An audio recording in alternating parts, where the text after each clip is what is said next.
শিব হলো, দাপরে শিব হলো, কলিতে কেন শিব হলো না? শিব হলে কি অসুবিধা হতো? হতো না। তাহলে তিন যুগে শিব হলো, কলি যুগে কেন শিব হবে না? কেন অদ্বৈত আচার্য হবে? শিব হলে কি অসুবিধা হতো? হতো না। তাহলে কেন হলো না? কারণ অনেক অনেক ভক্তরা কি বলে জানেন বাবা? বলে এটা কলি যুগ, তো মানে বোঝাতে চাইছে কলি নাকি ভালো নয়। কি বাবা ঠাকুর আপনারা কি বলেন, কলি ভালো নয়? কলি ভালো না ভালো নয়? ভালো, ভালো। কারণ একবারের জন্য ভগবান সত্যযুগকে ধন্য বলল না, ত্রেতাকে ধন্য বলল না, দাপরকে ধন্য বলল না, মহাপ্রভু কলিযুগটাকে ধন্য কলিযুগ বলছে। কেন বলছি? আর ধন্য বাবা কেন বলবে না? আপনারা তো বিচার করলে পেয়ে যাবেন, ভাবলে পেয়ে যাবেন। সত্যযুগকে ধন্য বলল না কেন? দেখেন বাবা, অস্ত্র ধারণ করে হিরণ্যাক্ষ হিরণ্যকশিপুরকে মেরেছে। ত্রেতা যুগে রামচন্দ্র হয়ে রাবণ কুম্ভকর্ণকে মেরেছে। দাপর যুগে কৃষ্ণ হয়ে, আমার থেকে আপনারা বেশি জানেন, দেখেন কংস, শিশুপাল, দন্তবক্ষ, কালিয়নাগ, পুতনা, অকাসুর, বকাসুর, তৃণাবক, তৎসুর মেরেছে তো, অরিষ্টাসুর, মানে শুধু মারামারি করলো। কিন্তু কেউ বলতে পারবেন ভগবান কলিযুগে কারোরে ধরে মেরেছে? খেয়েছে। নিতাই চাঁদের মাথা ফাটিয়ে দিল না, কলসির বাড়ি মেরে জগাই মাথায়। তাহলে দেখেন মার খেয়েছে কিন্তু জীবনে ভক্তের অঙ্গে আঘাত করে। ভগবান কে হিন্দু, কে মুসলমান, কে নিচু জাত, কে উঁচু জাত ভগবান বিচার করলো না। সবাইকে প্রেম দিল, সবাইকে কোল দিল।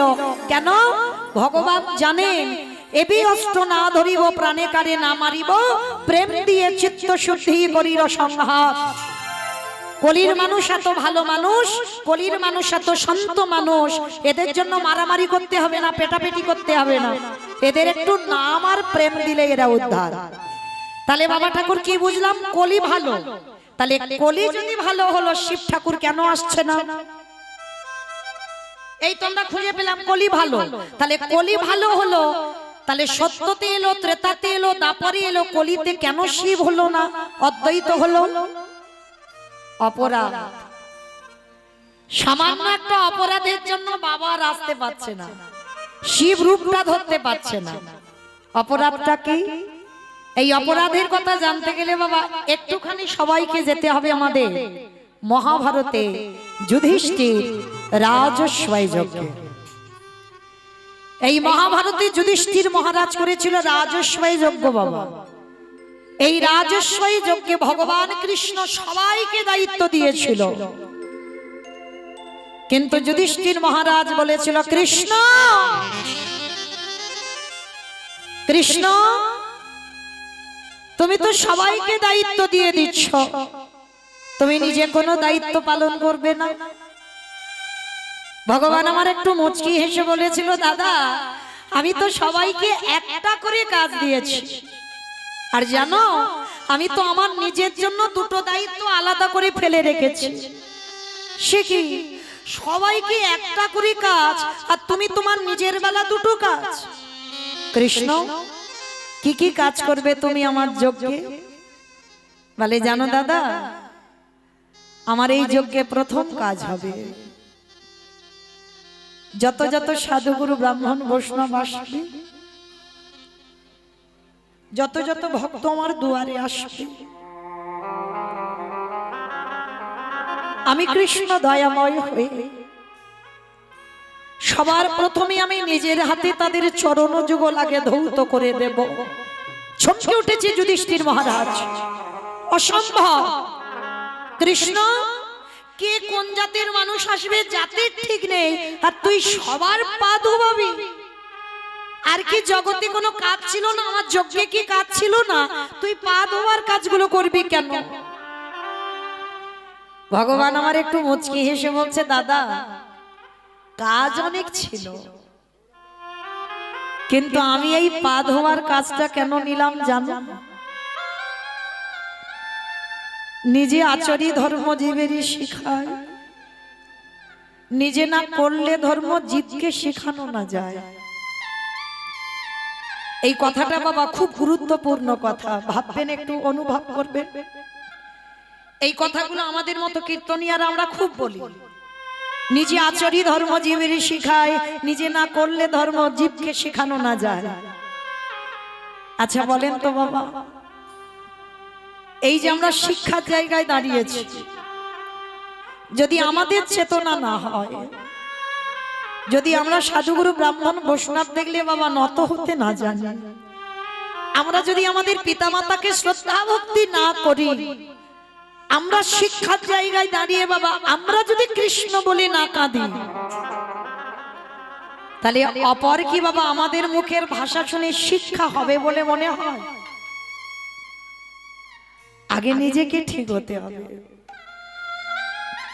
তাই তো ভগবান কৃষ্ণ রাজস্বই যজ্ঞে আগে পা ধোয়াচ্ছে কেন?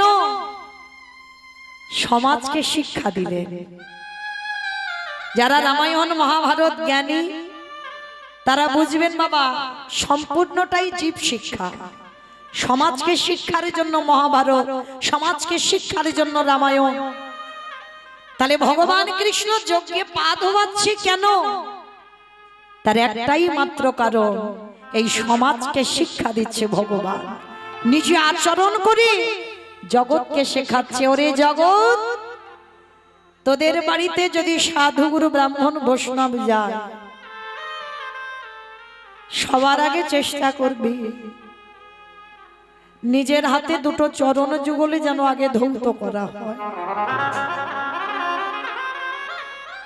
মায়েরা, এইগুলো আমরা কেউ আর বিশ্বাস করি না বাবা, মানতে চাই না। তবু মা বলার জায়গা দিয়েছেন বলে আমি একটু মনে করাচ্ছি। কাউকে জ্ঞান দিচ্ছি না, কিন্তু কেউ যেন ভাববেন না আমি মনে করাতে এসেছি। আপনারা জানেন, আমি শুধু একটু মনে করাচ্ছি। বাড়িতে যদি গুরুজন আসে, সাধুগুরু ব্রাহ্মণ বৈষ্ণব যদি আসে, সবার আগে চেষ্টা করবে নিজের হাতে তাদের চরণ যুগল আগে ধৌত করে দিতে। আমরা মানতে চাই না বা বিশ্বাস করি না ওখানে কি পাওয়া যায়, কিন্তু যারা মানে, যারা জানে তারা ঠিক জানে। আমার বলার জায়গা দিয়েছেন একটু বলছি। বাড়িতে যদি বছর অন্তর গুরুদেব আসে, সবার আগে চেষ্টা করবে বসতে দেওয়ার আগে বাবা আগে চরণ যুগলে যেন ধৌত করা হয়। আর সাধুগুরু ব্রাহ্মণ বৈষ্ণব যদি নাও পান, যে যার ঘরের বাবা মা তো আছে, যে যার ঘরের শ্বশুর শাশুড়ি তো আছে, যাদের আছে চেষ্টা করবেন বাবা বছরে একবার। আমি কিন্তু হাসির কথা বলিনি মা, কলির জীব তো বুঝতে চাই না, ধর্ম মানে না। এটা মৌমিতা বলছে না, আমার কথা নয়। আমি একটা কথা বাবা গ্রন্থের বাইরে বলি না। ভগবান কৃষ্ণ সুদামাকে বলেছিল, সুদামা, এই জগতে সব থেকে বড় গুরু হলো যে যার ঘরের বাবা মা, তারপরে গুরু হলো শিক্ষা গুরু, দীক্ষা গুরু, তারপরে গুরু হলাম আমি ভগবান। কই ভগবান তো একবারও বলিনি সব থেকে বড় গুরু হলাম আমি ভগবান। সবার আগে বাবা মার জায়গাটা দিয়েছে। নিতাই গৌর কৃষ্ণ প্রেমানন্দী হরি বল, হরি বল।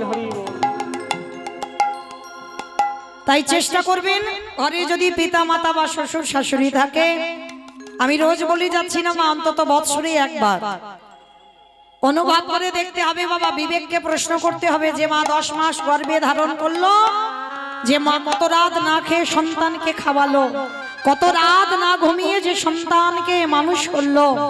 তাহলে আমাদের সন্তান হয়ে কি মনুষ্য জীবনে কর্তব্য না যে অন্তত একবার? নিতাই গৌর কৃষ্ণ প্রেমানন্দী হরি বল। তাহলে চেষ্টা করবেন অন্তত পিতা মাতা চরণ যুগল বৎসরে একবার অন্তত ধৌত করে দিতে।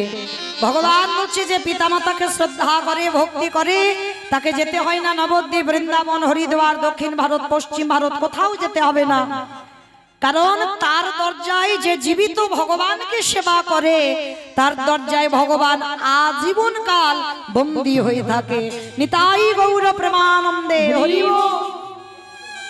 তো আজকে ভগবান কৃষ্ণ শুধু পা ধোয়া ছিল নয় বাবা, আরো একটা কর্ম করেছিল। যজ্ঞে যত যত ভক্ত প্রসাদ পেয়েছিল ভগবান নিজে হাতে ওই প্রসাদের থালাগুলো নর্দমায় ফেলেছে। শুধু নর্দমায় ফেললো না, আরো একটা কাজ করেছিল তার ভিতরে।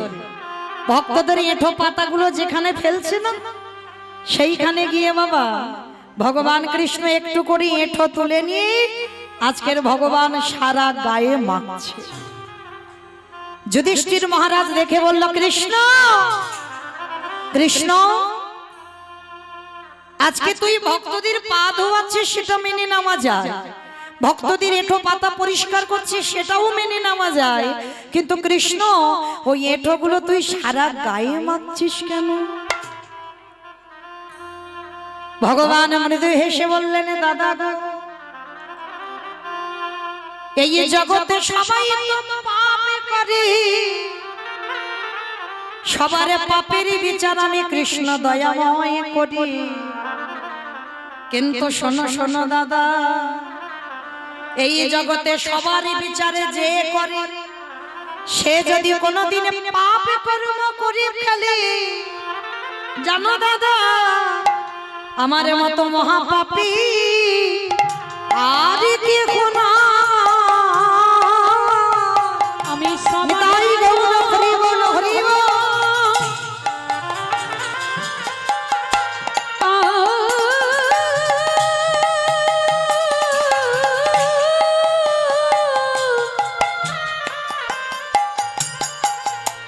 আমি সবার বিচার করি মাঠে, এ জগতে আমার মতো পাপী আর কেহ না। আস্তে।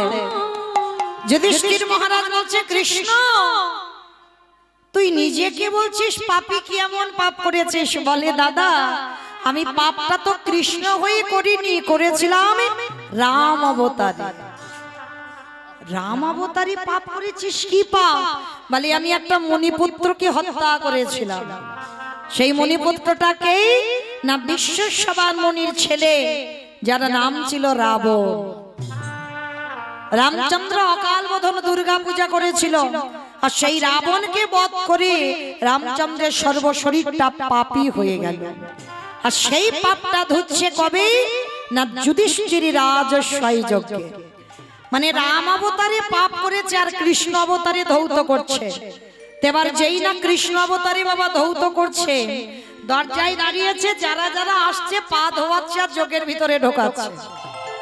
অগ্নিদেব, পবনদেব, বরুণদেব, ইন্দ্র, ইন্দ্রাণী, ব্রহ্মা, সাবিত্রী, শিব, দুর্গা সব পরপর লাইন দিয়ে আছে। আর কৃষ্ণ একে একে পা ধোয়ায় আর যজ্ঞের ভিতরে প্রবেশ করায়। এমন সময় জগৎজননী মা দুর্গা বাবা ভোলানাথকে ডাকছে, প্রাণনাথ, ও প্রাণনাথ, আর দেরি নয়, চলো এবার কৃষ্ণ পা ধোয়াবে, পা দুটো একটু ধুইয়ে নিয়ে চলো। ভোলানাথ মুচকি হেসে বলছে, পার্বতী তোমার কি মাথার গন্ডগোল আছে?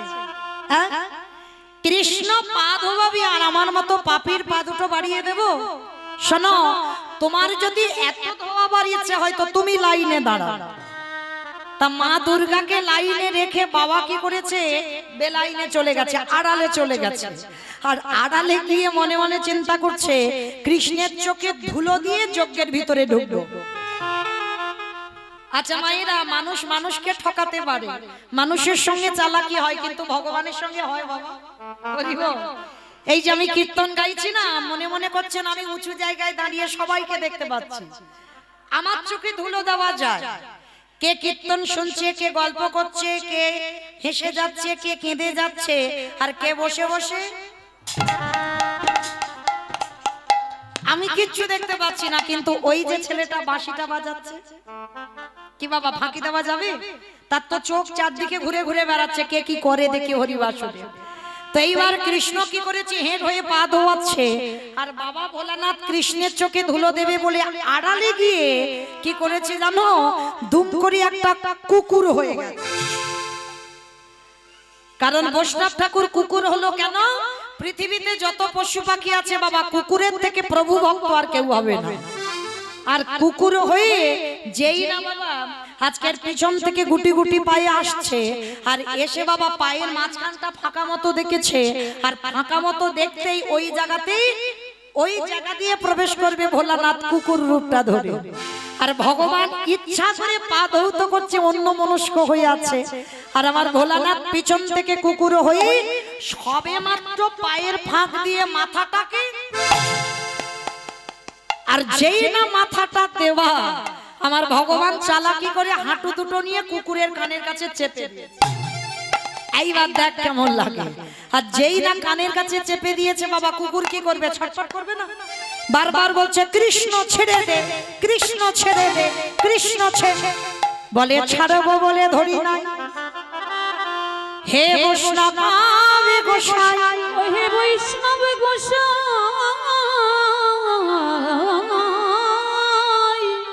তোমার মতো বৈষ্ণবীর দুটো চরণ ধোবালে বোধহয় আমার কম হতো, তাই তো কৃপা করে করুণা করে আমার জন্য তুমি এক্সট্রা দুটো জুড়ে দিয়েছো। আমা বুঝতে পেরেছো? শিব ঠাকুরের কটা পা? দুটো পা। আর কুকুরের চারটে পা। ভগবান বলছে আমি যে রাবণকে মেরে রেখেছি, যে পাপটা করেছিলাম, তাহলে তোমার মতো বৈষ্ণবীর দুটো পা ধোবালে কম হতো, ওই জন্য তো তুমি কৃপা করে আমার জন্য আরো এক্সট্রা দুটো জুড়েছো। এবারে দাহু দাও চলো বাজাই দাও, বলে বাড়াই দাও, বলি আরে তো চরণ ছাড়বো না কে, দাও দাও চলো বাড়াই দাও। আস্তে। এইবার কুকুরটা কি করছে, শুধু বার হবে বলে ছটফট করছে। ভগবান কি করেছে, মোটা দড়ি নিয়ে কুকুরটাকে একটা গাছে বেঁধেছে, কিন্তু বাঁধলে কি হবে, কুকুরের চারটে পা বাবা শুধু ছটফট করছে। ভগবান বলে এবার পায়ের ব্যবস্থা করতে হবে। মোটা দড়ি নিয়ে কুকুরের চারটে পা এক জায়গা ধরে বেঁধে দিয়েছে, আর যেই বেঁধে দিল আর কি কুকুর কিছু করতে পারবে, শুধু ধোলায় গড়াগড়ি যায় আর কৃষ্ণ কৃষ্ণ বলে কাঁদি। কৃষ্ণ আমি ভুল করেছি, কান বলছি, নাক বলছি, জীবনে আর ভুল করব না, আমাকে ছেড়ে দে। বলে চুপ, যারে ধরি তারে ছাড়ি না, আরে যারে ছাড়ি এ জীবনে তারে ধরি না। বলে দেখো তোমায় কি ব্যবস্থা করি। সবার পা ধোয়াচ্ছে কি দিয়ে জানো, ওই খাল বিলি নদী নালা পুকুর ঘাটের জল দিয়ে। আর বৈষ্ণবের বেলা কি করেছে জানো, আমরা বাবা বৈষ্ণবদের পিছনে কত খুঁত ধরে ধরে বেড়াই, আর আমার ভগবান সেই বৈষ্ণবকে কোন জায়গায় রেখেছে দেখেন। ভোলানাথ কুকুর হয়েছে, কুকুরের চারটে পা বেঁধে দিয়েছে, সবার পা ঘটিতে করে জল দিয়ে ধোয়াচ্ছে, কিন্তু বৈষ্ণবের বেলা কি করেছে জানো, কৃষ্ণ দয়াময় আমার, কুকুরের চারটে চরণ কৃষ্ণ আমার বুকে ধরে, খালি বিলি নদী নালা পুকুরে ঘাটের জলে নয়। তাহলে বৈষ্ণবের পায়ে কোন জল দিল কৃষ্ণ, আজ চোখের জলে, জলে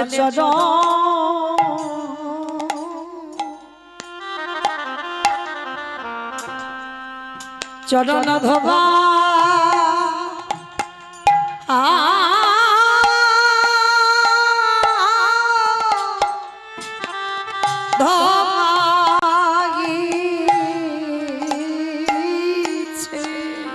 ওহে বৈষ্ণবে কৃপা, নিতাই গৌর প্রেমানন্দে হরি বল হরি বল হরি বল।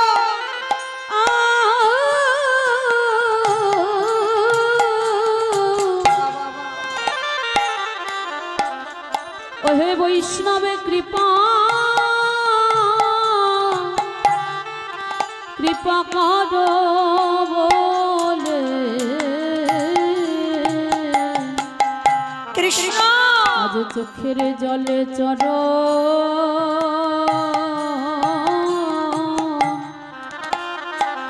চরণ ধোয়া ইচ্ছে যেই না কৃষ্ণের চোখের জল একটা একটা করে বৈষ্ণবরূপী কুকুরের পায়ে পড়ছে, সেই সময় বৈষ্ণবরূপী কুকুররূপী ভোলানাথ বলেছিল, কৃষ্ণ তোর সঙ্গে চালাকি করতে গিয়ে যে আমি পাপ কাজটা করলাম, তোর চোখের জল আমার পায়ে যখন পড়লো, আমি কথা দিলাম কৃষ্ণ আগত কলিযুগে আমি শিব রূপে আর ধরব না, শিব রূপার ধরব না। আরে তুই আমার কৃষ্ণ হবি না, তুই হবি আমার নদিয়ার নিমাই চা। কি মায়েরা, যেখান থেকে গিয়েছিলাম আবার সেখানে ফিরে এলাম তো। প্রশ্নটা কি করেছিলাম বাবা? সত্যতে শিব, ত্রেতাতে শিব, দ্বাপরে শিব, কিন্তু কলিতে শিব নয়। কেন নয়? এটাই তার কারণ। কৃষ্ণের চোখের জল কুকুর রূপী ভোলানাথের পায়ে পড়লো। ভোলানাথ বলল, কৃষ্ণ আগত কলিযুগে হব আমি অদ্বৈত আচার্য গোসাই, তুই কৃষ্ণ নয়, তুই হবি নদীগার নিমাই চা। নদিয়ার নিমাই চা।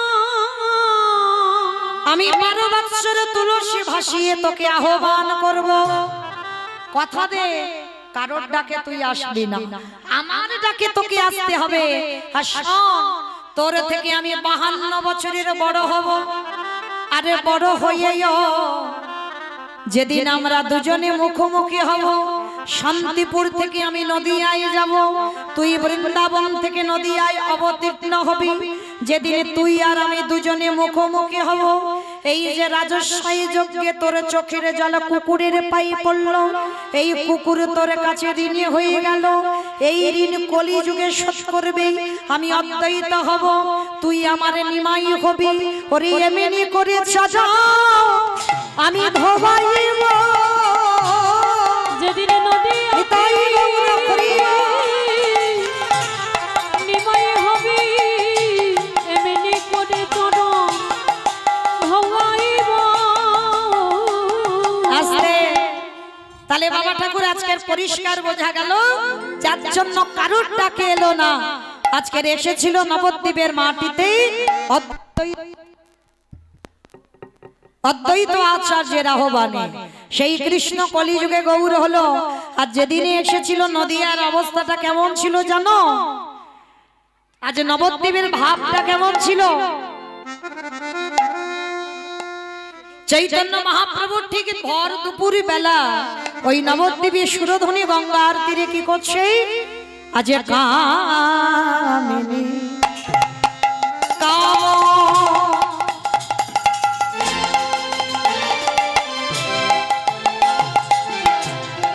কলিত দশ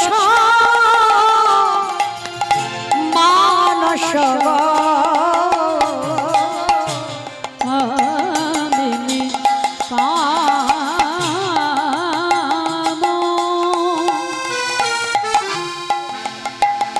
আই গো তোরা দেখে যাও। আসলে অমাইরা এই কামিনী মানে নারী জাতি। আজকের আমার চৈতন্য মহাপ্রভুর ভাবটা বাবা নারী ভাব, মানে আজকের গৌরচন্দ্র হচ্ছে না বাবা, গৌরচন্দ্রিকা। যেখানে রাধা ভাবটা বেশি হবে সেটা হবে গৌরচন্দ্রিকা, আর যেখানে আমার কৃষ্ণ ভাবে ভাবিত আমার মহাপ্রভু হবে সেটাকে বলা হয় গৌরচন্দ্র। তাহলে আজকেরই লীলায় আর এখন লীলার আস্বাদনটা কি হবে আপনারা তো জানেন। যারা আমরা বৈষ্ণব মহাজনী পদাবলী শুনি তারা অবশ্যই বুঝতে পারবেন, এই গৌরচন্দ্রিকা শুনলে বুঝতে পারবেন আজকের আমাদের আস্বাদনটা হবে কি। আমার মহাপ্রভু আজকের কামিনী কাম মানে নারী ভাব, ঠিক ভর দুপুর বেলা অঙ্গকান্তিটা হেম শয়ে অতি করা, হেম মানে সোনা, মানে মহাপ্রভুর অঙ্গকান্তিটা একেবারে সোনার মতো, একেবারে আজানুলম্বিত ভুজ চাচর কেশর কেশ ভর দুপুর বেলা যাচ্ছে। অমাইরা কীর্তন শুনতে গেলে তো ভগবানের জন্য একটু কাজকর্ম করতে হয়, জানো তো কাজগুলো কি কি? আমার মতো কিছু বলতে হবে না, গাইতে হবে না, নাচতে হবে না, কিছু করতে হবে না। শুধু তিনটে ধ্বনি, উলুধ্বনি, শঙ্করধ্বনি, আর যাদের যাদের হাতগুলো এসেছে, যাদের আসেনি বলবো না। হাত আছে তো? যাদের আছে কই একবার দেখান। নিতাই গৌর প্রেমানন্দে হরি বল। বাহ, কই দেখি এবার একটু প্রেম সে উলুধ্বনি দেন দেখি একবার। আজ কামিনী কাম, উলুধ্বনি একটু প্রেম সে তো না দেখে যা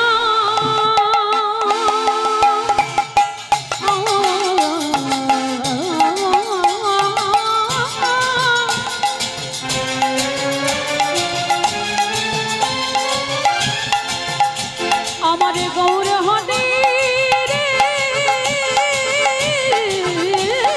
কি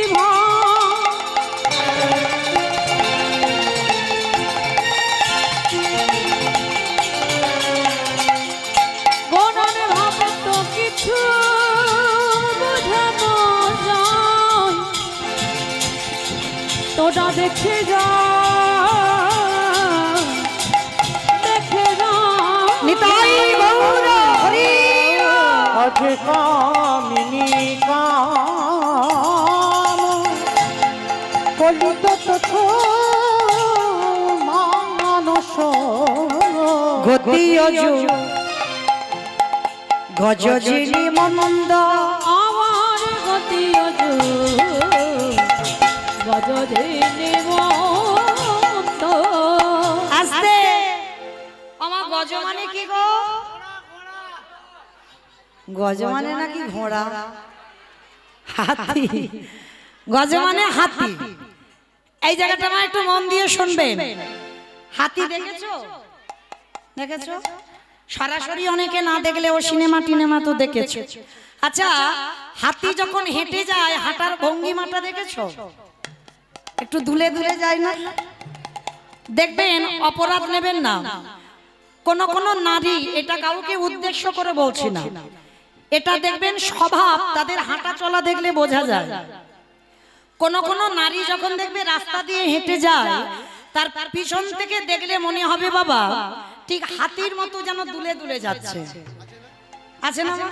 দেখবেন অনেক মেয়েগুলো এমন ভাবে যাবে মনে হচ্ছে ঠিক রাস্তা দিয়ে দুলে দুলে যাচ্ছে, মানে হাঁটার ভঙ্গিমাটা এত ভালো লাগে। আর এক একটা মেয়ে দেখবে বাবা যেন উটের মতো যাচ্ছে, মানে পিছন থেকে দেখলে মনে হয় বাবা উটের মতো যাচ্ছে। তা মহাপ্রভুর আজকের হাঁটার ভঙ্গিমাটা গতি যজু গজজিনি মন্দ, আমার গতি অজু গজদিনী মন্দ। আজ গতি যজু মানে যাবার ভাবটা গজয়তি মন্দ, আমার গতি অজু গজদিনী মন্দ। যাচ্ছে কখন মা যদি নহি পুনঃ বসনে আবৃত তনু, মা যদি নহি পুনঃ বাসনে আবৃত তনু। মা যদি নহি পুনঃ বসনে আবৃত তনু, মা যদি নহি পুনঃ বাসনে আবৃত তনু। নয়ন নহি জলে পরিপূর্ণ, নয়ন হে জলে পরিপূর্ণ। জলে পরিপূর্ণ। প্রভু আমার দুপুরবেলা বাবা একেবারে সূর্য মাথার উপরে খুব রোদ উঠেছে, আর সোনার মতো অঙ্গ নিয়ে মাথায় ঘোমটাটা টেনে দিয়েছে, মানে নারী ভাব। শুধু বাবা ভঙ্গিমাটা নারী নয়, কম্প পুলক ঘাম সারি ভঙ্গ অনুপম, কম্প পুলক ঘাম সারে ভঙ্গ অনুপম। দেখবে বাবা ভর দুপুর বেলা যদি কেউ হেঁটে যায়, সে যেতে যেতে বাবা শরীর থেকে ঘাম জড়ে জড়ে পড়বে না? এত রোদ উঠেছে, মহাপ্রভু যাচ্ছে সোনার মতো অঙ্গ নিয়ে, কোথায় না সূর্য পূজার ছলা করতে। ভাবটা রাধা ভাব, রাধারানী যেমন বৃন্দাবনে দুপুর বেলা সূর্য পূজায় গিয়েছিল, ঠিক আমার মহাপ্রভুর ভাবটা তেমন, এমন ভাবে যাচ্ছে বাবা ঠিক রাধা ভাবে ভাবিত, আর কণ্ঠে সুরটা বদলে গেছে।